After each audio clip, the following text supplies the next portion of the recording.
ಭಾಗ್ಯದ ಲಕ್ಷ್ಮೀ ಬಾರಮ್ಮ ನಮ್ಮಮ್ಮ ನೀ ಸೌಭಾಗ್ಯದ ಲಕ್ಷ್ಮೀ ಬಾರಮ್ಮ.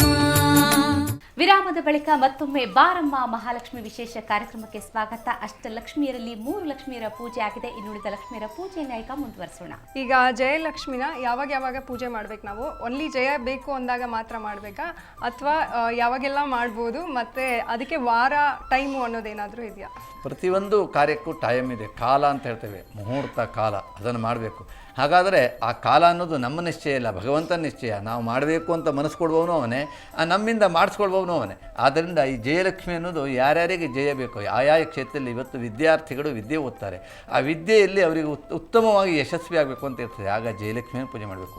ಹಿಂದಿನ ಕಾಲದಲ್ಲಿ ಜಯ ಅಂದರೆ ಬಹಳಷ್ಟು ಜನರಿಗೆ ಇದೆ, ಯುದ್ಧ ಮಾಡುವವರಿಗೆ ಮಾತ್ರ ಜಯ ಬೇಕು ಅಂತ. ಹಾಗಲ್ಲ, ಪ್ರತಿಯೊಂದು ಇವತ್ತು ರಾಜಕಾರಣಿಗಳು ಇಷ್ಟೊಂದು ದೊಡ್ಡ ಇದೆ ರಾಜ್ಯದಲ್ಲಿ ಮಾಡ್ತಾರೆ, ಆದರೆ ಅವರಿಗೆ ಪ್ರತಿಯೊಬ್ಬರಿಗೂ ಜಯ ಬೇಕು, ಸಾಧಿಸಬೇಕು ಅನ್ನುವಂಥದ್ದು ಇರ್ತದೆ. ಹಾಗಾಗಿ ಅಂಥ ಪ್ರಸಂಗದಲ್ಲಿ ಯಾವ್ಯಾವ ಕಾಲದಲ್ಲಿ ನಮಗೆ ಯಶಸ್ವಿ ಬೇಕು, ಜಯ ಅಂತಂದರೆ ನಾವು ಮಾಡಿದಂಥ ಕಾರ್ಯ ಪರಿಸಮಾಪ್ತಿಯಾಗಿ ಅದರಲ್ಲಿ ನಮಗೆ ಒಂದು ಗೌರವ ಪ್ರಾಪ್ತಿಯಾಗೋದಕ್ಕೆ ಜಯ ಅಂತ ಹೆಸರು. ಆದ್ದರಿಂದ ನಮಗೆ ಜಯ ಬೇಕಾದಾಗೆಲ್ಲ ಜಯಲಕ್ಷ್ಮಿಯನ್ನು ಕರೆಯಬೇಕು. ಓಕೆ, ಯಾವ ಟೈಮ್ನಲ್ಲಿ ಮಾಡಬೇಕು? ಸಾಮಾನ್ಯವಾಗಿ ಪೂಜೆಯನ್ನು ಮಾಡುವ ವಿಧಿ 2, ಒಂದು ಪ್ರದೋಷ ಕಾಲ, ಒಂದು ಪ್ರಾತಃ ಕಾಲ. ಪ್ರಾತಃ ಕಾಲದಲ್ಲಿ ಮಾಡುವುದು ಅನುಕೂಲ, ಪ್ರಾತಃ ಕಾಲ ಬಿಟ್ಟು ಹೋದರೆ ಪ್ರದೋಷ ಕಾಲದಲ್ಲಿ ಮಾಡ್ಬೋದು. ಈಗ ನಾವು ಮಾಡ್ತಾ ಇದ್ದೇವೆ ಪ್ರದೋಷ ಕಾಲದಲ್ಲಿ. ಹಾಗಾಗಿ ಪ್ರದೋಷ ಕಾಲದಿಂದ ಪುನಃ ಪ್ರದೋಷ ಸಮಯ ಅಂತ ಹೇಳ್ತಾನೆ. ಪ್ರಾತಃ ಕಾಲ ಬಿಟ್ಟು ಹೋದಾಗ ಮತ್ತೆ ಪ್ರದೋಷ ಬರುತ್ತೆ. ಆದ್ದರಿಂದ ಈ ಪ್ರದೋಷ ಕಾಲದಲ್ಲಿ ಮಾಡೋದ್ರಿಂದ ಜಯಲಕ್ಷ್ಮಿ ಶೀಘ್ರದಲ್ಲಿ ಅವರಿಗೆ ಜಯವನ್ನು ಕೊಡ್ತಾರೆ. ಈಗ ಜಯಲಕ್ಷ್ಮಿ ಪೂಜೆ ಮಾಡೋಣ. ಓಂ ತಾಂ ಅಗ್ನಿವರ್ಣಾಂ ತಪಸಾ ಜ್ವಲಂತೀಂ ವೈರೋಚನೀಂ ಕರ್ಮ ಫಲೇಷು ಜುಷ್ಟಾಂ ದುರ್ಗಾಂ ದೇವೀಂ ಶರಣಮಹಂ ಪ್ರಪದ್ಯೆ ಸುತರಸಿತರಸೇ ನಮಃ. ಓಂ ಹಿರಣ್ಯವರುಣಾಗುಹರಿಣೀಂ ಸುವರ್ಣರಜಸಾಂ ಚಂದ್ರಾಂ ಹಿರಣ್ಯಮಯೀಂ ಲಕ್ಷ್ಮೀ ಜಾತವೇದೋ ಆವಹ ಮನಸಃ ಕಾಮಮಾಕೂತಿಂ ವಾಚ ಸತ್ಯಮಸೀಮಹಿ ಪಶೂನಾಗುರೂಪವನ್ನಸ್ಯ ಮೈ ಶ್ರೀಶ್ರೇತಾಮ್ಯಶಃ ಶ್ರೀ ಮಹಾಲಕ್ಷ್ಮೇ ನಮಃ. ಧ್ಯಾನ ಆವಾಹನಾದಿ ಷೋಡಶೋಪಚಾರ ಪೂಜಾಂ ಸಮರ್ಪಯಾಮಿ, ಸರ್ವೋಪಚಾರ ಪೂಜಾಂ ಸಮರ್ಪಯಾಮಿ. ವನಸ್ಪತಿರ್ಹೋತ್ಪನ್ನೋ ಗಂಧಾಢ್ಯೋದಪೋತ್ತಮ ಅಘ್ರೇ ಸರ್ವದೇವಾನಾಂ ಧೂಪೋಯಂ ಪ್ರತಿಗೃಹ್ಯತಾಂ. ಶ್ರೀ ಜಯಲಕ್ಷ್ಮೀ ನಮಃ. ಧೂಪಮಾಗ್ರಾಪಯಾಮಿ, ಸ್ಥಾಪಿತದೀಪಂ ದರ್ಶಯಾಮಿ. ಜಯಲಕ್ಷ್ಮೀ ನಮಃ. ನೈವೇದ್ಯಾರ್ಥೆ ಪುರತಸ್ಥಿತ ನಾನಾವಿಧ ಫಲೋಪಹಾರ ನೈವೇದ್ಯ ನೈವೇದ್ಯಾಮಿ. ಫಲೋಪಹಾರ ನೈವೇದ್ಯಂ ಸಮರ್ಪಯಾಮಿ, ತಾಂಬೂಲಂ ಸಮರ್ಪಯಾಮಿ, ಮಂಗಳ ನೀರಾಜನ ಸಮರ್ಪಯಾಮಿ, ಮಂತ್ರಪುಷ್ಪಂ ಸಮರ್ಪಯಾಮಿ, ಪ್ರದಕ್ಷಿಣ ನಮಸ್ಕಾರಾನ್ ಸಮರ್ಪಯಾಮಿ. ಪ್ರಾರ್ಥಯೇತ್ ಲಕ್ಷ್ಮೀಂ ಕ್ಷೀರ ಸಮುದ್ರರಾಜತನಯ ಶ್ರೀರಂಗದಾಮೇಶ್ವರಿ ದಾಸೀಭೂತ ಸಮಸ್ತದೇವನಿತಾಂ ಲೋಕೈಕದೀಪಾಂಕುರಾಂ ಶ್ರೀಮನ್ಮಂದಕಟಾಕ್ಷಲಭ್ಯವಿವಾಂ ಬ್ರಹ್ಮೇಂದ್ರ ಗಂಗಾಧರಾಂ ತಾಂ ತ್ರೈಲೋಕ್ಯ ಕುಟುಂಬಿನೀಂ ಸರದಿನಾಂ ವಂದೋಯ ಮುಕುಂದ ಪ್ರಿಯಾಂ. ಈಗ ಜಯಲಕ್ಷ್ಮಿಯನ್ನು ಹೇಗೆ ಪೂಜಿಸಬೇಕು, ನಮಗೆ ವೀಕ್ಷಕರಿಗೆ ಎಲ್ಲರಿಗೂ ಸಹ ಎಂತಹ ಜಯ ಸಿಗಬೇಕು ಅನ್ನೋದನ್ನು ಇವತ್ತಿನ ಸುದಿನದಲ್ಲಿ ಜಯಲಕ್ಷ್ಮಿ ಪೂಜೆಯನ್ನು ಮಾಡಿ ತೋರಿಸಿದ್ದಾರೆ. ಹಾಗೆ ಸಮಸ್ತ ವೀಕ್ಷಕರಿಗೂ ನಿಮ್ಮ ಕಾರ್ಯಕ್ಷೇತ್ರದಲ್ಲಿ, ವೃತ್ತಿ ಕ್ಷೇತ್ರದಲ್ಲಿ, ಸಂಸಾರದಲ್ಲಿ, ಮನೆಯಲ್ಲಿ, ಮಕ್ಕಳಲ್ಲಿ ಎಲ್ಲದರಲ್ಲೂ ಸಹ ಜಯ ಅನ್ನೋದು ನಿಮಗಾಗಿರಲಿ ಅನ್ನುವಂಥ ಪ್ರಾರ್ಥನೆಯನ್ನು ಸಹ ಮಾಡಿದ್ದಾರೆ. ಪಂಡಿತರೇ, ನಾನು ಇವತ್ತು ಸಿದ್ಧಲಕ್ಷ್ಮಿ ಪೂಜೆ ಮಾಡ್ತಿದ್ದೀನಿ. ಸಿದ್ಧಲಕ್ಷ್ಮಿ ವಿಷಯ ತಿಳಿಸ್ಕೊಡಿ. ಖಂಡಿತ. ಅಷ್ಟಲಕ್ಷ್ಮಿ ಒಳಗೆ ಮೊದಲನೇ ಲಕ್ಷ್ಮಿಯನ್ನೇ ನಾವು ಸಿದ್ಧಲಕ್ಷ್ಮಿ ಅಂತ ಕರೆದಿದ್ದೇವೆ. ಪ್ರತಿಯೊಂದು ಕಾರ್ಯ ಮಾಡುವಾಗ ಸಿದ್ಧತೆ ಅಂದರೆ ತಯಾರಿ ಮಾಡ್ಕೊಳ್ಳೋದು. ಯಾವುದೇ ಕಾರ್ಯವನ್ನು ತಯಾರು ಮಾಡುವಾಗ ಸಿದ್ಧಲಕ್ಷ್ಮಿ ನಮಗೆ ಅನುಗ್ರಹ ಮಾಡಿದ್ರೆ ಕಾರ್ಯದ ಸಿದ್ಧಿಯಾಗತ್ತೆ. ಸಿದ್ಧಿ ಎಲ್ಲಿ ಬೇಕೋ ಅಲ್ಲಿ ಸಿದ್ಧಲಕ್ಷ್ಮಿ ಬೇಕು. ಹಾಗಾಗಿ ಸಿದ್ಧಲಕ್ಷ್ಮಿ ಪೂಜೆ ಮಾಡೋದ್ರಿಂದ ಈ ವರಮಹಾಲಕ್ಷ್ಮಿ ವ್ರತದಲ್ಲಿ ಎಲ್ಲ ಸಿದ್ಧಿಯಾಗತ್ತೆ. ಸಿದ್ಧಲಕ್ಷ್ಮಿ ಅಂತಂದರೆ ನಮಗೆ ಬೇಕಾದದನ್ನು ಯಾವುದನ್ನು ನಾವು ಮಾಡಬೇಕೋ ಸಿದ್ಧಿಯಾಗಬೇಕು, ತಯಾರಿ ಪೂರ್ವಭಾವಿಯಾಗಿ ನಮಗೆ ಬೇಕಾದ ಇಷ್ಟಾರ್ಥ ಸಿದ್ಧಿಯನ್ನು ಮಾಡಿಕೊಳ್ಳುವಾಗ ಸಿದ್ಧಲಕ್ಷ್ಮಿ ನಮ್ಮ ಜೊತೆಗಿದ್ದರೆ ಸಿದ್ಧಿ ಬ್ಯಾಗಾಗತ್ತೆ. ಹಾಗಾಗಿ ಸಿದ್ಧಲಕ್ಷ್ಮಿ ವಿಶೇಷ ಇದೆ.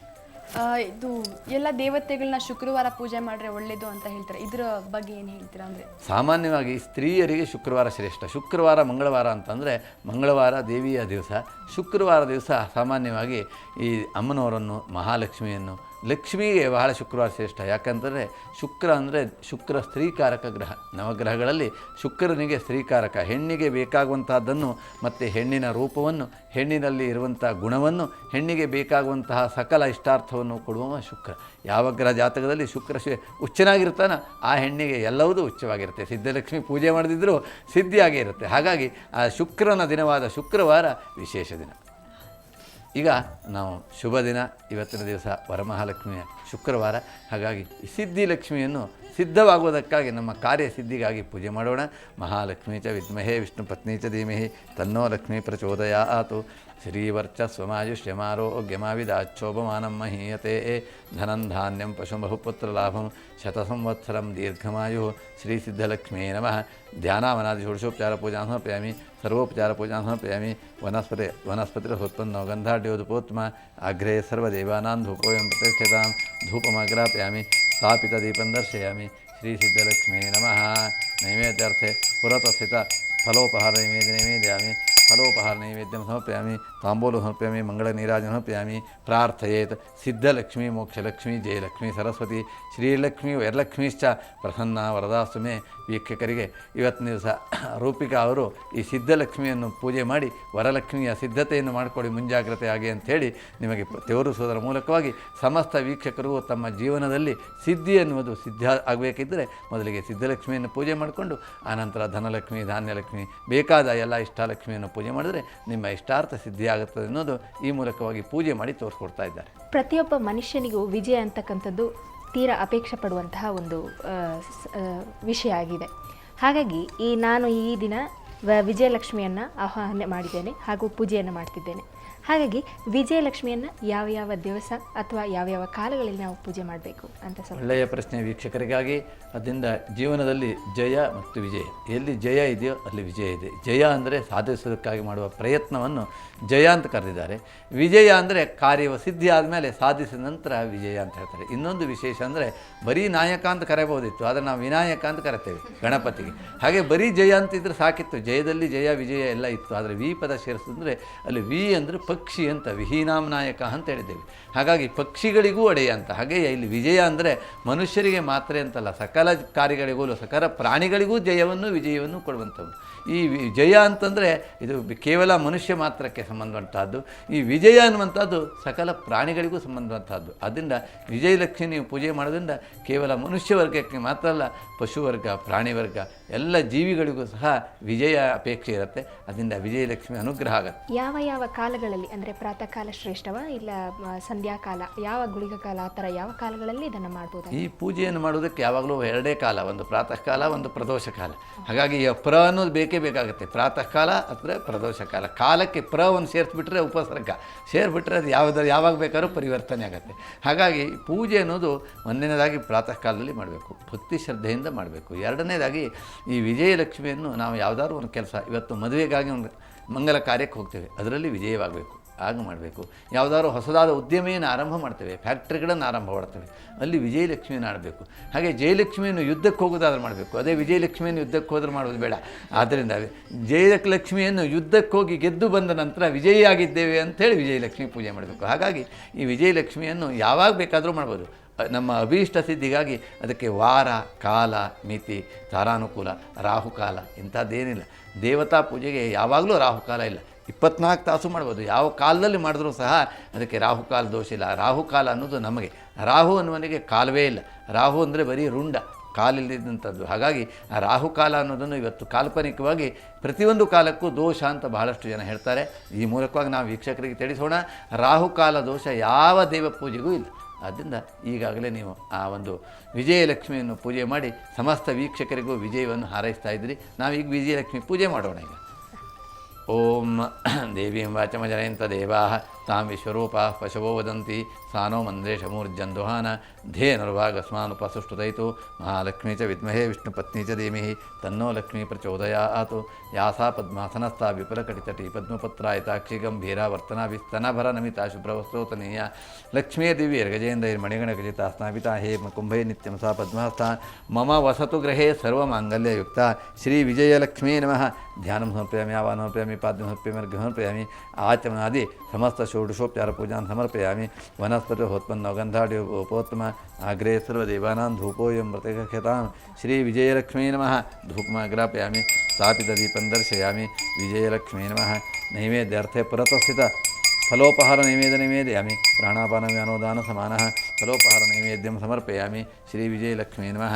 ತಾಂಬೂಲಂ ಸಮರ್ಪಯಾಮಿ, ಮಂಗಳ ನೀರಾಜನ ಸಮರ್ಪಯಾಮಿ, ಮಂತ್ರಪುಷ್ಪಂ ಸಮರ್ಪಯಾಮಿ, ಪ್ರದಕ್ಷಿಣ ನಮಸ್ಕಾರಾನ್ ಸಮರ್ಪಯಾಮಿ, ಸರ್ವೋಪಚಾರ ಪೂಜಾನ್ ಸಮರ್ಪಯಾಮಿ.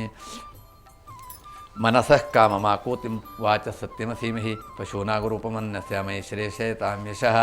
ಈಗಾಗಲೇ ಅರ್ಚನಾರು ಅರ್ಚನೆಯನ್ನು ಮಾಡುವುದರ ಮೂಲಕವಾಗಿ ಆ ಒಂದು ವಿಜಯಲಕ್ಷ್ಮಿಯನ್ನು ಒಲಿಸಿಕೊಂಡು ಸಮಸ್ತ ವೀಕ್ಷಕರಿಗೂ ವಿಜಯವಾಗಲಿ ಎನ್ನುವಂಥದ್ದು ಮಂತ್ರಪೂರ್ವಕವಾಗಿ ಮನಸಃ ಕಾಮಮಾಕೂತಿಂ ಅಂದರೆ ಮನಸ್ಸಿನಲ್ಲಿರುವಂಥ ಆಕೂತಿ ಅಂದರೆ ಮನಸ್ಸು.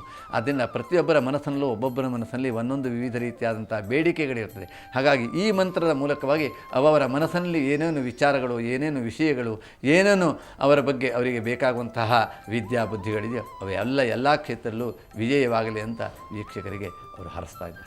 ಮೋಕ್ಷ ಲಕ್ಷ್ಮಿನ ಯಾರು ಪೂಜೆ ಮಾಡಬೇಕು? ಏನಾದ್ರು ವಯಸ್ಸಿನ ಮಿತಿ ಇರುತ್ತಾ, ಇಲ್ಲ ಎಲ್ಲ ವಯಸ್ಸಿನವರು ಪೂಜೆ ಮಾಡ್ಬೋದಾ? ಬಹಳ ಒಳ್ಳೆಯ ಪ್ರಶ್ನೆ. ಯಾಕೆಂದರೆ ಪ್ರತಿಯೊಬ್ಬರೂ ಮೋಕ್ಷವನ್ನು ಬಯಸೋದಿಲ್ಲ. ಬದುಕಿನಲ್ಲಿ ಇರುವಷ್ಟು ದಿವಸ ಇಲ್ಲೇ ಉಂಡು ತಿಂದು ನಾವು ಇಲ್ಲೇ ಹೋಗಬೇಕು ಅಂತ. ಆದರೆ ನಾವು ಇಲ್ಲಿಂದ ಹೊರಟ ಮೇಲೆ ಮುಂದೆ ಎಲ್ಲೂ ಹೋಗ್ತೇವೆ ಆ ಒಂದು ವಿಚಾರ ಮೊದಲೇ ಮಾಡಬೇಕು. ಮನುಷ್ಯನಿಗೆ ಎರಡು ಆಶೆ ಇರಬೇಕು, ಒಂದು ಇಂದು ಒಂದು ಮುಂದು, ಒಂದು ಇವತ್ತು ಒಂದು ನಾಳೆ. ಹಾಗಾಗಿ ನಾವು ಏನು ತಂದರೂ ಇವತ್ತಿಗೆ ಮುಗಿಸ್ತೇವೆ, ನಾಳೆ ದಿವಸ ನಾಳೆ ನೋಡೋಣ ಅಂತ. ಹಾಗಲ್ಲ, ಮನುಷ್ಯ ಜೀವನದಲ್ಲಿ ಎರಡು ಗುರಿಗೆ ಇರಬೇಕು.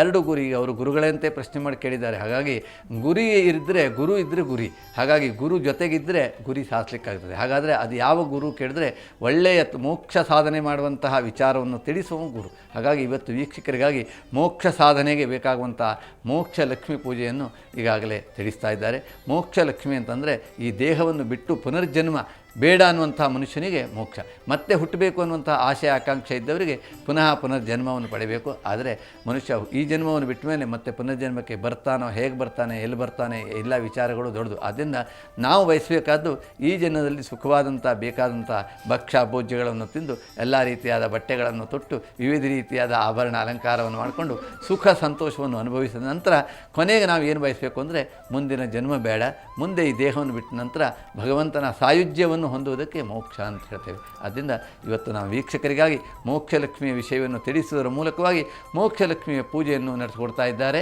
ಅದರಿಂದ ಈಗ ಮೋಕ್ಷಲಕ್ಷ್ಮಿ ಪೂಜೆಯನ್ನು ನೋಡೋಣ, ಪೂಜೆ ಮಾಡೋಣ. ಚಂದ್ರಾಂ ಪ್ರಭಾಸಾಂ ಯಶಸಾಜ್ವಲಂತೀಂ ಶ್ರಿಯಂ ಲೋಕೆ ದೇವಜುಷ್ಟಾಮುದಾರಾಂ ತಾಂ ಪದ್ಮಿನೇ ಮೇಘು ಶರಣಮಹಂ ಪ್ರಪದ್ಯ ಲಕ್ಷ್ಮೇನ್ಮೇ ನಶ್ಯತಾಂತ್ವಾವರಣೆ ಆದಿತ್ಯವರ್ಣೆ ತಪಸೋದಿ ಜಾತೋ ವನಸ್ಪತಿಸ್ತವ ವೃಕ್ಷೋತ ಬಿಲ್ವಃ ತಸ್ಯ ಫಲಾನಿ ತಪಸಾನುದಂತು ಮಾಯಾಂತರಾಯಾಚ ಬಾಹ್ಯ ಅಲಕ್ಷ್ಮೀ ಮಹಾಲಕ್ಷ್ಮೀ ನಮಃ. ಸರ್ವೋಪಚಾರ ಪೂಜಾನ್ ಸಮರ್ಪಯಾಮಿ. ವನಸ್ಪತಿರಸೋತ್ಪನ್ನೋ ಗಂಧಾಢ್ಯೋದುಪೋತ್ತಮ ಆಗ್ರೇ ಸರ್ವದೇವಾನಾಂ ಧೂಪೋಯಂ ಪ್ರತಿಷ್ಠತಾಂ ಧೂಪಮಾಗ್ರಾಪಯಾಮಿ. ಉದ್ಯೇಪ್ಯಸ್ವಜಾತವೇದೋ ಪಘ್ನಂ ತಿನರುತಿರ್ಮಮ ಪಶೋಗುಶ್ಚಮಕ್ಯಮಾವಹ ಜೀವನಂಚ ದಿಶೋ ದಿಶಾ. ಶ್ರೀ ಮಹಾಲಕ್ಷ್ಮೀ ನಮಃ. ಮೋಕ್ಷಲಕ್ಷ್ಮೀ ನಮಃ. ಧ್ಯಾನಾವನಾದಿ ಷೋಡಶೋಪಚಾರ ಪೂಜಾನ್ ಸಮರ್ಪಯಾಮಿ. ಸರ್ವೇ ರಾಜೋಪಚಾರ ಪೂಜಾನ್ ಸಮರ್ಪಯಾಮಿ. ವೀಕ್ಷಕರ ಒಂದು ಸಣ್ಣ ವಿರಾಮ. ಭಾಗ್ಯದ ಲಕ್ಷ್ಮೀ ಬಾರಮ್ಮ